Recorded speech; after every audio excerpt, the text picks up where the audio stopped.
What up, African world? It's Home Team here, and welcome back to another video of African history, culture, and worldview. And welcome back to my series, A Closer Look. Today, we'll be taking a closer look at the Nubian people.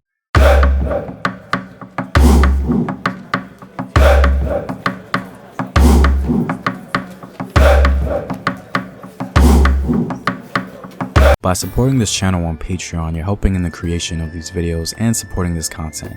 If you like access to full courses and sources, or you simply want to show your support, you may do so by clicking the Patreon link in the description box below.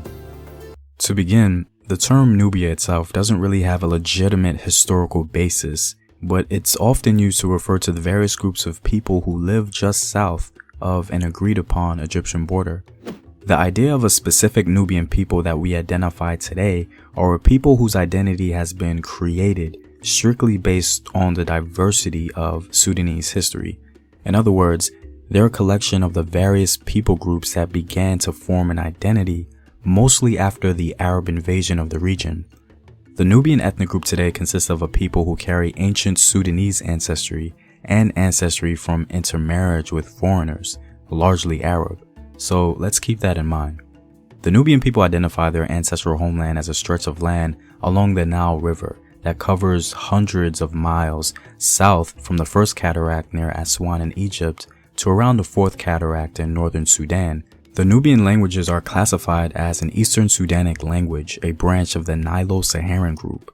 Nubian-speaking peoples may have started to migrate from the Kordofan and Darfur regions of western Sudan to the Nile Valley about 2,000 years ago, settling in the Kushite Empire.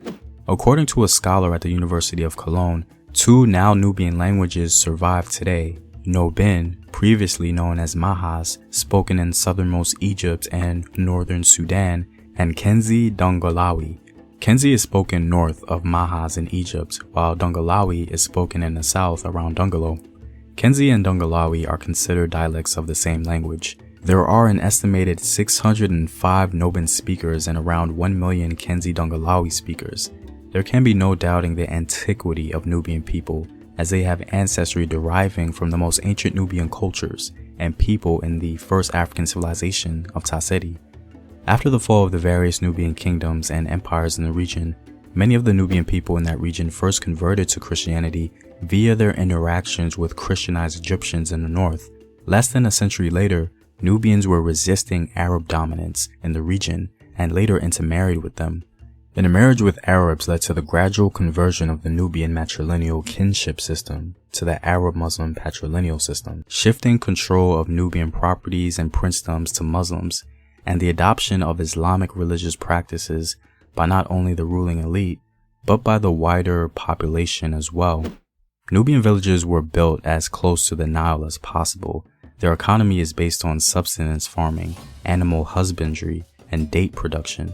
For centuries, the scarcity of cultivable land, especially in Lower Nubia, encouraged the migration of male Nubians in search of work, leaving most of the agricultural work to women, children, and old men. Water wheels, an invention introduced during Roman times, were used in some areas for irrigation up until the 1960s.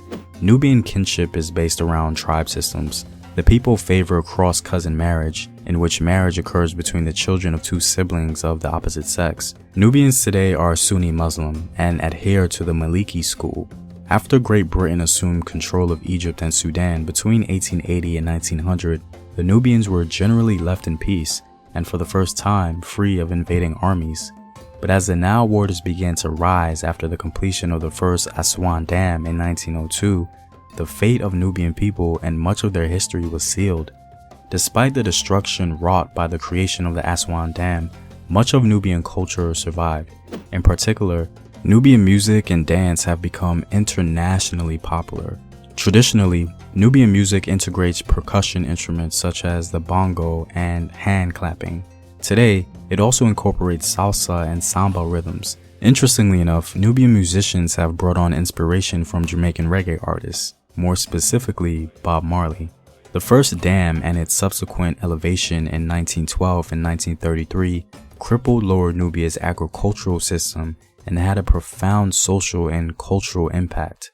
While Nubian men had always left their villages in search of work, either as mercenaries or laborers, The increasing loss of Nubia's very limited agricultural land accelerated the labor migration. By the 1960s, 60% of Egyptian Nubia had been destroyed or rendered unfit for habitation, and 70,000 Egyptian Nubian men and women were living outside of Nubia. Those who had remained in the villages were overwhelmingly women, children, and the elderly. The collective Nubian identity has been celebrated in poetry, novels, music, and storytelling. They use their own writing form, and many still practice scarification, even though that tradition is beginning to die down amongst the youth. Well, I'm all out, guys. If you like these videos and want to help in its continued production, please consider supporting the home team on patreon.com. The link is in the description box below. Know thyself. Remember your ancestors. Peace.